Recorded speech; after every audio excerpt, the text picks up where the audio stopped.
सभी छोटे बड़े श्रोताओं को सुनीता भटनागर का प्यार भरा नमस्कार। ऑडियो स्टोरीज के हमारे चैनल कहानी जगत में आप सभी का स्वागत है।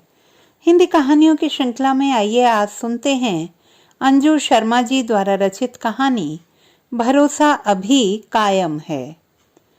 किसी गिरोह की दुश्मनी तुम्हें इस बात पर आमादा न कर दे कि इंसाफ से फिर जाओ। इंसाफ करो अगर अल्लाह की रजा चाहते हो। छोटी मस्जिद से निकली लाउडस्पीकर की आवाज पूरे इलाके की फिजा में घुल रही थी। लोगों के कान अजान पर लगे हैं। नमाज जुहल का वक्त हो चला है। कुछ देर बाद गलियों से घरों से निकलकर लोग मस्जिद की ओर बढ़ते नजर आएंगे। ठीक उसी समय सरकारी स्कूल की छुट्टी का समय होगा। ये सड़क नन्हे मुन्ने बच्चों की किलकारियों और चहल पहल से यूं गुलजार हो जाएगी जैसे 15 अगस्त पर आसमान रंग बिरंगी पतंगों की उड़ानों से भरा और खुशदिल दिखाई पड़ता है। ये कॉलोनी के ठीक बीच से गुजरती सड़क है जो छोटी मस्जिद पर जाकर दोराहे में तब्दील हो जाती है। ये मस्जिद छोटी मस्जिद इसलिए कहलाती है कि इससे कोई 500 मीटर की दूरी पर मेन रोड पर बड़ी मस्जिद भी मौजूद है, बड़ी और विशाल, जिसका गुंबद और ऊंची मीनारें उसके नाम की तस्दीक करती मालूम होती हैं। तो छोटी मस्जिद की ओर जाती इस सड़क के दोनों ओर ही रिहायशी फ्लैट्स बने हुए हैं। डीडीए के इन फ्लैट्स के नीचे की मंजिलों के बाहरी हिस्से दुकानों में बदल गए थे। उन्हीं में से एक दुकान में पत्थर की स्लैब के काउंटर के पीछे महेश भाई खड़े हैं। महेश भाई यानी कि महेश गुप्ता, इस खानदानी दुकान के मुखिया। उम्र कब की उस दहलीज को पार कर चुकी है जहां सरकारी मुलाजिम रिटायर घोषित कर दिए जाते। दरमियाना कद, सांवली रंगत, जो वक्त और अनुभवों की भट्टी में कुंदन सी पक कर गहरी हो चली है। ये गहरा बदन जो उम्र के दबाव में आकर कुछ झुकने लगा है, पर जिसकी फुर्ती देखकर ही उस शख्स के मेहनतकश होने का अंदाजा लगाया जा सकता है। कान और सिर के पीछे बचे हुए थोड़े से खिचड़ी बाल हैं जो चुगली कर रहे हैं कि कभी जहां बहारें थीं आज वीराना है। महेश भाई के हाथों में इस समय बिजली की तेजी है और सामने ग्राहकों की कभी न छंटने वाली भीड़। महेश भाई, ये लीजिए पर्चा और तुरंत सामान भिजवा दीजिए, बस फौरन से पेशतर। हाँ, आप तो जानते हैं आसिफ भाई को, कब से हलकान हुए जा रहे हैं। महेश भाई के हिसाब करते हुए हाथ ठिठक गए। पेन को कान पर टांगते हुए उन्होंने नाक पर टिके चश्मे के ऊपर से आवाज की दिशा में देखा तो सामने हाथ में बड़ा सा पर्चा लिए साजिद खड़ा था। किस रोज है वलीमा? हाथ में रखे नोट गिनते हुए महेश ने पूछा। बस महेश भाई, जुम्मे को है। अरे कार्ड नहीं देखा आपने भाई? देखा था भाई, भूल जाता हूँ, पर आज तो मंगल है, जुम्मे को 2 रोज बाकी हैं। आसिफ मियाँ से कहिएगा सामान आज शाम अजान के वक्त तक पहुंच जाएगा, बिल्कुल फिक्र ना करें, मेरे घर की बात है, महेश भाई ने मुस्कुराते हुए कहा। महेश भाई, आपके रहते फिक्र का क्या काम, बस मसाले एक बार आपके हाथ से निकल जाएं, अल्लाह कसम जायका दुगना हो जाता है। इस बात पर वहां मौजूद सभी लोग हंस दिए। सहमति से सबके चेहरों पर चमक जाग उठी। ये सच था, दुकान से कोई भी सामान लो पर मसाला तो महेश भाई के हाथ से ही चाहिए था सबको। बड़े बुजुर्ग तक कहते थे बड़ी बरकत है महेश के हाथ में, न कम न ज्यादा, बस जितना जरूरी उतना मसाला होता है महेश का। पास खड़े उनके छोटे भाई मनोज के हाथों में पर्चा थमा कर साजिद चला गया। साजिद के जाते ही महेश भाई के हाथों में फिर तेजी आ गई। रोज की तरह दुकान पर ग्राहकों की भीड़ लगी थी।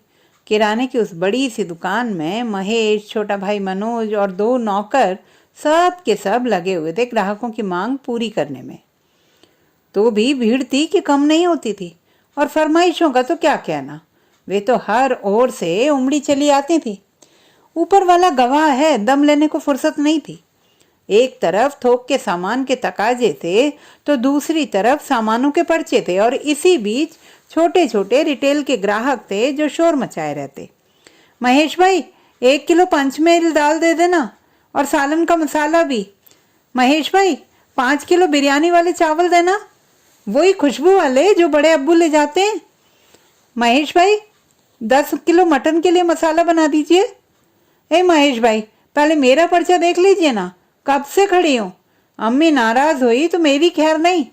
हाँ नहीं तो, अदीबा ने रोनी सूरत बनाकर शिकायत की तो मुस्कुराते हुए महेश भाई ने तुरंत पर्चा लेकर मनोज को थमा दिया। अब सामान कोई भी दे, मनोज या हाथ बटाने को दुकान पर रखा कोई नौकर, पर ग्राहकों की जुबान हमेशा महेश भाई कहते सूखती न थी। सबके जगत भाई थे महेश भाई। वक्त अपनी रफ्तार से चल रहा था और उनके हाथ अपनी रफ्तार से, पर एक पल की भी फुर्सत नहीं मिलती थी। घड़ी ने दोपहर के 2 बजाए तो छोटे भाई मनोज ने इशारा किया, ये दुकान बढ़ाने का वक्त था। पिछले कुछ सालों से वे दोपहर 2 घंटे दुकान बंद रखने लगे थे ताकि देह को कुछ आराम, कुछ सुकून मिल सके। उस दिन दुकान बढ़ाते समय मनोज के हाथ ठिठक गए थे। महेश भाई ने उसकी परेशान नजर का पीछा किया तो पाया कि उसकी नजर सामने सड़क पार खुली 2 दुकानों पर थी। ये दुकानें चंद रोज पहले ही खुली थी। एक तो बस उनकी दुकान के सामने ही थी, अब्दुल्ला जनरल स्टोर, और एक उससे कुछ आगे रईस मियाँ ने अपने आवारा साहबजादे को खुलवा कर दी थी। भाई साहब, मैंने सोचा है दुकान दोपहर में बंद ना किया करें। मनोज ने रोटी का टुकड़ा तोड़ते हुए कहा। देख भाई, तेरी चिंता समझ रहा हूं मैं, पर देख ऊपर वाला है जब तक, और जब तक हाथ पैर सलामत हैं कोई चिंता नहीं। एक छोड़ 10 दुकानें खुल जाएं, हमें कोई टोटा नहीं। लो थोड़ी भिंडी और लो, बढ़िया बनी है। और ये दाल तो छोटी ने क्या बढ़िया बनाई है भाई, वाह। पर भाई साहब वक्त ठीक नहीं है, भरोसा उठते देर नहीं लगती। एक बार ग्राहक का मन बदला नहीं कि महेश भाई ने कंधे पर हाथ रखा तो मनोज चुपचाप खाना खाने लगा। हालांकि उसके चेहरे पर चिंता की लकीरें हल्की ना हो सकी, और ये महेश भाई की अनुभवी आंखों से छिपा न था। वे कुछ क्षण उसके चेहरे की बदलती रंगत देखते रहे। उसकी चिंता का रंग वे जानते समझते थे। अभी पिछले हफ्ते ही बता रहा था कि पास में कर्मपुरा में डीडीए के फ्लैट मिल रहे हैं, मौके की जगह है। अगर वहां शिफ्ट हो जाएं तो दुकान भी पास रहेगी, बस 10 मिनट का रास्ता है। खाना खाकर वे कुछ देर अपने बिस्तर पर लेटकर सुस्ता रहे थे, पर नींद आंखों से कोसों दूर थी। वक्त ठीक नहीं है, वक्त ठीक नहीं है, ये जुमला एक दिन पिताजी के मुंह से सुना था। सन 92 की एक सर्द शाम थी। भरा जाड़ा था उन दिनों दिसंबर काफी ठंडा हुआ करता था। धीरे धीरे सर्दी बढ़ती जा रही थी। पूरा देश एक अलग ही रंग में रंगा था। चहुं ओर रथ यात्रा की धूम थी। देश था कि राममय हुआ जाता था। महेश भाई का बचपन गंगा जमुनी तहजीब के साये में गुजरा था। खूब समझते थे इस सियासती उठापटक को। उनके लिए रोजी ही भगवान थी। ये तमाम बातें उनके लिए कोई मायने नहीं रखती थी। 35 बरस पहले बड़ी मेहनत से दुकान जमाई थी उन्होंने इस कॉलोनी में। पूरी मुस्लिम कॉलोनी में किराने की कई दुकानें खुली और बंद हो गईं, पर महेश ने अपनी ईमानदारी, मेहनत और काबिलियत के दम पर जो साख कमाई थी वो उसकी दुकान की कमाई से कहीं ज्यादा थी। फिर छुटपन से ही पुरानी दिल्ली की दुकानों पर हासिल किए तजुर्बे ने कभी धोखा न दिया। पिताजी के कंधे झुक गए थे, पर हौसला ताजा दम था। आंखों की बीनाई कमजोर हो चली थी, पर तजुर्बे की रोशनी के इजाफे ने कारोबार को खूब सहारा दिया। उनके काम का सिक्का जम गया था। दुकान खूब चल निकली थी, सब बढ़िया चल रहा था। उन्हें उनकी मेहनत और लगन का फल भरपूर मिल रहा था। इन बीते बरसों में लगा ही नहीं कि कहीं बाहर से आकर बसे थे। उन दिनों सस्ती जमीन की तलाश थी उन्हें अपनी दुकान के लिए, पर पाई पाई कर जोड़ी जमा पूंजी पूरी नहीं पड़ रही थी। उनकी पहचान के कुछ मुस्लिम भाई यहाँ आकर बसे थे। उन्हीं में से किसी ने रास्ता दिखाया था। इस अल्पसंख्यक कॉलोनी में ये जगह उन्हें पैसे और मसालों के काम दोनों के लिहाज से मुफीद लगी थी। इतना पैसा था नहीं कि घर और दुकान दोनों अलग अलग खरीद लेते, तो वहीं दुकान के पीछे के हिस्से में रिहाइश जमा ली। फिर पिताजी और 10 बरस के मनोज के अलावा उनका था भी कौन? कहते हैं दिल्ली में सब बाहर से आन बसे, पर उनके पिताजी ने भी जब होश संभाला तो खुद को पुरानी दिल्ली के कमरे में ही पाया था। वे दिल्ली के थे और दिल्ली उनकी। पिताजी से मसालों के गुर ही नहीं सीखे थे महेश भाई ने, तमीज, तहजीब, नेक सीरती और जुबान में भी गुड़ सी मिठास विरसे में पाई थी। यहाँ आते ही शाकिर मियाँ से इतना अपनापा कायम हो गया कि ईद और दिवाली दोनों घरों में साथ साथ मनने लगी। उन्हें आज भी याद है कि इस घर में किसी औरत की गैर मौजूदगी को अपने खुश मिजाज वजूद से भर दिया था शबाना भाभी ने। फिर अपने साथ ढेर सी आशंकाओं और सवालों के साथ सुषमा जब दुल्हन बनकर इस छोटे से घर में आई थी तो बहन बनकर उसका खैर कदम भी उन्होंने ही किया था। जल्दी ही दोनों में सगी बहनों से जमने लगी थी। उसी साल शाकिर मियाँ का जानलेवा एक्सीडेंट हुआ तो महेश भाई ने तन मन धन से मदद की। दुकान पिताजी को सौंप कर न सिर्फ घर से हॉस्पिटल भाग दौड़ की, बल्कि जरूरत पड़ने पर अपना खून देने के लिए भी बेझिझक हाथ आगे कर दिया था। आज लगता है कितनी जल्दी बीत गया वह वक्त। समय की किताब के वरक पलटे तो उसी शाम पर जाकर रुके। तहलका मच गया था। अयोध्या में गिरी गाज की धमक से पूरा मोहल्ला थर्रा गया था। आसपास कोई हिंदू घर नहीं था। 2-4 सरदारों के घर थे कुछ दूरी पर, जो 84 के ताजा घाव अपने सीने में लिए एक बवंडर से गुजरी जिंदगी जी रहे थे। उनके जख्म भी इतने हरे थे कि बुरे वक्त के लिए फिर से कतई तैयार नहीं थे, जो कुछ बरस पहले उन्हें छू कर निकला था। कुछ उस बुरे वक्त की चपेट में आकर मौने बन गए थे और ये लोग भी सहमे हुए चुपचाप तमाशा देख रहे थे कि देखें ऊंट किस करवट बैठता है। हर आहट उनके सीने को सेहरा जाती थी। हिंदुओं के घर यूं भी वहां नामचारे को थे, जो 1-2 थे उनके घरों पर एकाएक ताले झूलने लगे थे। उस रात दुकान बंद कर घर में भी अंधेरा कर दिया था पिताजी ने। सुषमा ने रो रो कर एक ही रट लगा रखी थी, देखिए ना लोग कह रहे हैं कुछ भी हो सकता है, मैं कहती हूँ निकल चलिए यहाँ से। जब पति ने समझाने की कोशिश की कि उसका जाना नामुमकिन है तो हार कर वह कुछ पल खामोशी में डूबी। उसके चेहरे पर कुछ बेबसी के भाव उभरे जो धीरे धीरे सख्त होते चले गए और उसने फैसला सुना दिया। ठीक है, मुझे मेरे मायके छोड़ आइए जी। नन्हे सुमित और मीनू को चिपटाए एक डरी हुई बेबस माँ का दिल कुछ ऐसे सिहर रहा था जैसे आंधी के थपेड़े में डाल पर टिका एक पत्ता सिहर रहा हो। पिताजी जो सारा दृश्य अपनी बूढ़ी अनुभवी आंखों से निहार रहे थे, उन्होंने भी महेश के कंधे पर हाथ रखकर फैसले के लहजे में कह दिया, वक्त ठीक नहीं है बेटा, कल क्या हो कुछ भरोसा नहीं। यूं जान हथेली पर रखकर बहू बच्चों को किस्मत पर नहीं छोड़ा जा सकता। दिल पर पत्थर रखकर अंधेरे में ही पिछवाड़े से निकलकर एक ही ऑटो में पिताजी, सुषमा, बच्चों और मनोज को अपनी ससुराल भेज दिया था महेश भाई ने। वे खुद जाने को कतई राजी ना हुए थे। बड़ी मेहनत से तिनका तिनका जोड़कर सब जमाया था, जैसे चिड़िया अपना घोंसला जमाती है। अभी पिछले हफ्ते ही तो जमा पूंजी इकट्ठी कर नया माल भरा था उन्होंने दुकान में। जिस घर कारोबार में जान बसी थी उसे किसके भरोसे छोड़ जाते। रोज नई अफवाह सर उठाती थी, जिसकी काली छांव में पूरी कॉलोनी सिहर उठती थी। वक्त सचमुच ठीक नहीं था। देश में कोहराम मच गया था। देश के कई हिस्सों में दंगे हो रहे थे। भीषण मारकाट की खबरें आ रही थी। दहशत दबे पांव पूरी कॉलोनी में गश्त लगा रही थी। दिन भर के सन्नाटे के बीच अखबार और टीवी वाले यहाँ वहां संवेदनशील स्थिति होने के दावे करते रहे। कर्फ्यू की पूर्व घोषणाएं होती रहीं। यहाँ वहां चौपालें जमाने की इजाजत नहीं थी। जहां 4 लोग जमते पुलिस आ धमकती, पर मंत्रणाएं जैसे तैसे जारी रहीं। यहाँ वहां से छनकर खबरें आती रहीं और ऐसे हवा में घूमती रहीं जैसे अंधेरे के साम्राज्य के कायम होने पर चमगादड़ें चीखती हुई इधर उधर घूमती हैं। जाने इन रक्त पिपासु चमगादड़ों को किसके खून की प्यास थी। उस दिन टीवी पर खबरें देखते हुए सिहर गए थे महेश भाई। दंगों की हर खबर हथौड़े सी बज रही थी उनके दिलो दिमाग पर। समझ ही नहीं पा रहे थे कि इस जहरीली हवा का रुख इस ओर हुआ तो क्या करेंगे। शाकिर भाई की सलाह पर अगले कुछ दिन उन्होंने दुकान बंद रखी, घर के बाहर ताला लगवा दिया। शकीर मियाँ और शबाना भाभी ने ना तो 2 वक्त खाने की कमी होने दी और ना ही हिम्मत बढ़ाने में कंजूसी की। उनके साथ और सहारे ने बहुत तसल्ली दी, पर मोहन भाई को सुकून कहाँ।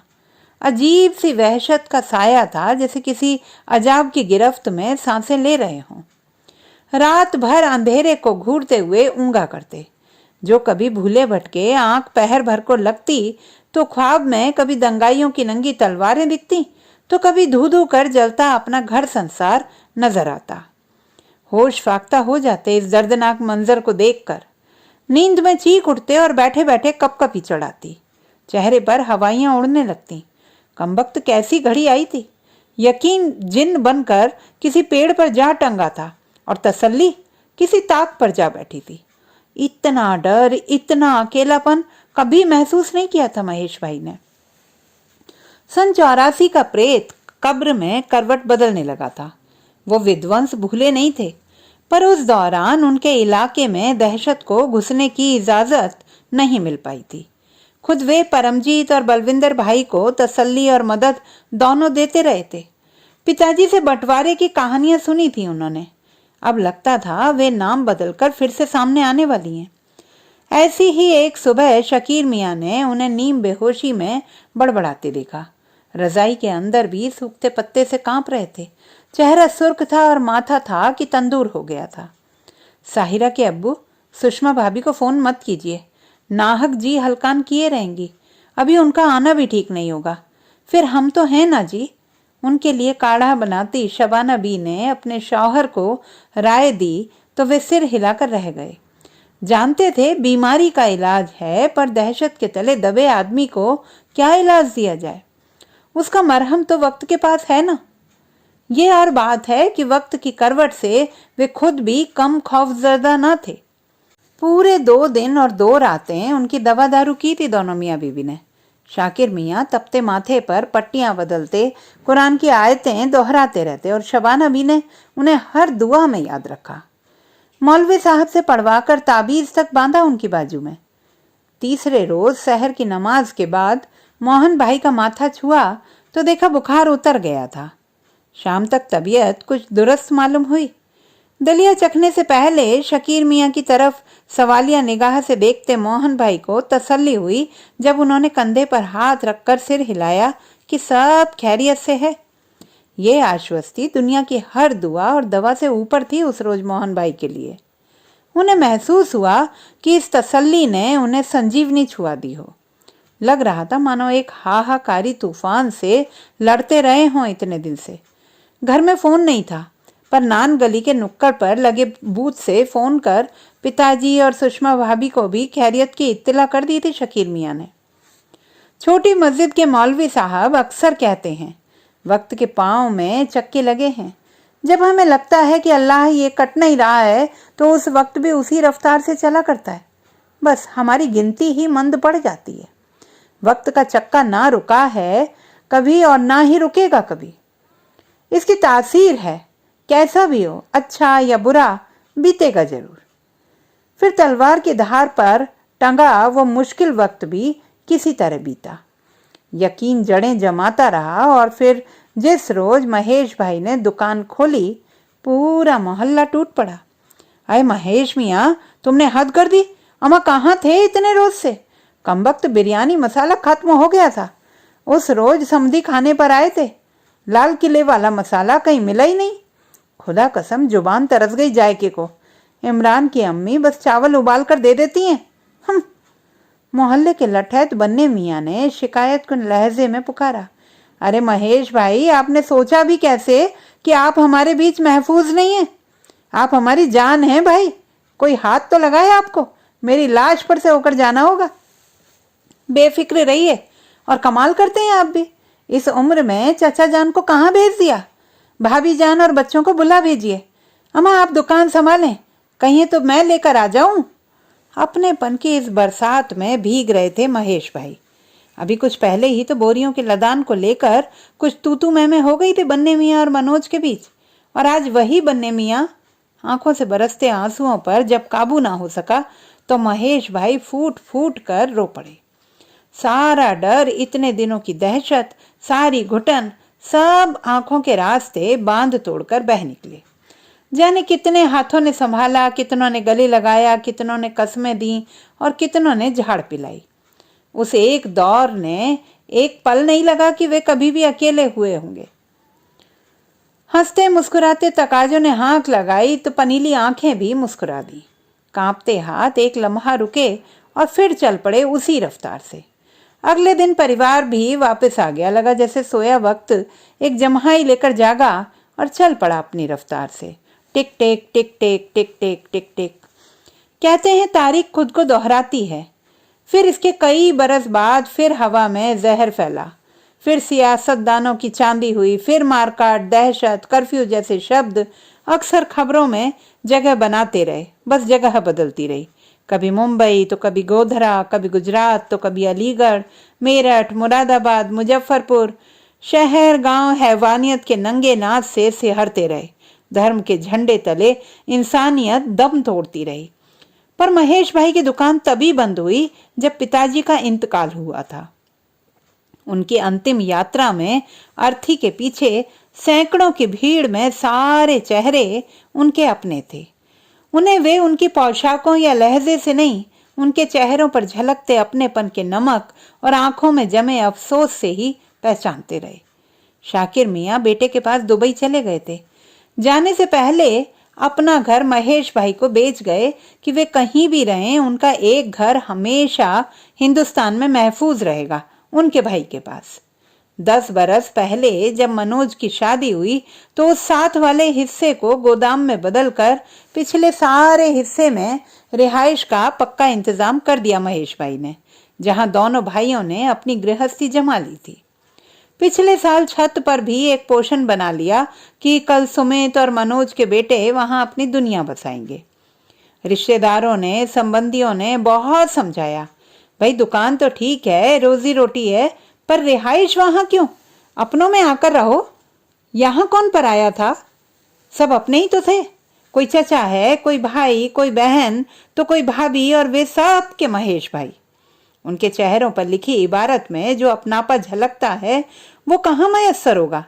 खुद उन्होंने भी कब किसी से अलग समझा अपने को। जब कभी किसी को जरूरत हुई, तन मन धन से इस अपनापे को, इससे जुड़े तमाम रिश्तों को निभाते रहे थे महेश भाई। फुरकान को कपड़ों के बिजनेस में घाटा हुआ या इमरान की बीबी का ऑपरेशन हुआ था, आधी रात को मदद की थी रुपयों से महेश भाई ने, और मनोज सुमित को पीछे भेजा था। मीनू की शादी में उनका ब्लड प्रेशर कितना बढ़ गया था, पूरे 2 दिन अस्पताल में रहे थे। मनोज, फुरकान, इमरान सब ने मिलकर संभाला। कब, कैसे, कहाँ क्या हो रहा है उन्हें तो खबर तक नहीं हुई। होश आया और घर लौटे तो बेटी की जयमाल हो रही थी। उसी दिन तय कर लिया था कि जीना यहाँ, मरना यहाँ। कौन हिंदू है और कौन मुसलमान, ये सब कागजों में दर्ज जानकारी भर थी। धर्म ने यहाँ कोई लकीर नहीं खींची थी कि उन्हें अलगाया जा सके। वे अलग थे महज इसलिए कि वे मस्जिद में नहीं मंदिर में जाते थे, कि उनका नाम मुनव्वर नहीं महेश था। आज इतने बरस बाद मुल्क की आबो हवा बदल रही है। लोगों का यकीन डांवाडोल हो रहा है। रोज नई नई बातें हवा में तैरने लगती हैं।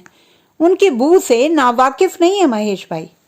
सुना नहीं, पिछले साल एक आदमी को अफवाह के नाम पर पीट पीट कर जान ले ली गई थी। आपको क्या लगता है भाई साहब, वे चुप बैठेंगे? नहीं जी, नई हुकूमत पर भरोसा करते लोगों का भरोसा इंसानियत पर से कब उठ जाए इसकी क्या गारंटी है? आप क्या अखबार नहीं पढ़ते, नहीं जानते कि क्या हो रहा है दुनिया में? भाई साहब, कभी तो किसी दिन तो सब्र का बांध टूटेगा ना, इधर से भी और उधर से भी। बाहर से सब शांत लगता है, पर अंदर जो दूरियां पैदा हो रही हैं वो कम नहीं होंगी, उनमें रोज इजाफा होगा। अभी वक्त रहते समझ लीजिए इस फर्क को। उस दिन सुमित का रिश्ता करने आए बंसल जी समझा रहे थे। आज जब मनोज ने चेताया तो महेश भाई मुस्कुरा दिए। लगा जैसे पिताजी का अंदेशा मनोज के चेहरे पर आ जमा है। एक उम्र बीत गई है तारीख के इन झटकों को झेलते, पर जानते थे कि रास्ता कहीं और नहीं, इन्हीं के ठीक बीच में से होकर गुजरता है। हर हादसे ने उन्हें कुछ और मजबूत बनाया था। सही है, वक्त बदल रहा है, आबो हवा बदल रही है, पर कब नहीं बदली थी ये आबो हवा? इस मुल्क की तकदीर है ये आबो हवा। पर कितना भी बदले, इंसानियत पर उनका भरोसा पूरी तरह कायम है। बुरे से बुरे वक्त में वह डगमगाया जरूर, पर कभी टूटा नहीं। और आज भी मोहन भाई को अपने इसी भरोसे पर भरोसा था। और अब भरोसे के साथ रहने की आदत पड़ गई थी उन्हें। कोई मजबूरी नहीं, इसी भरोसे के साथ जिंदगी सुकून से गुजरी।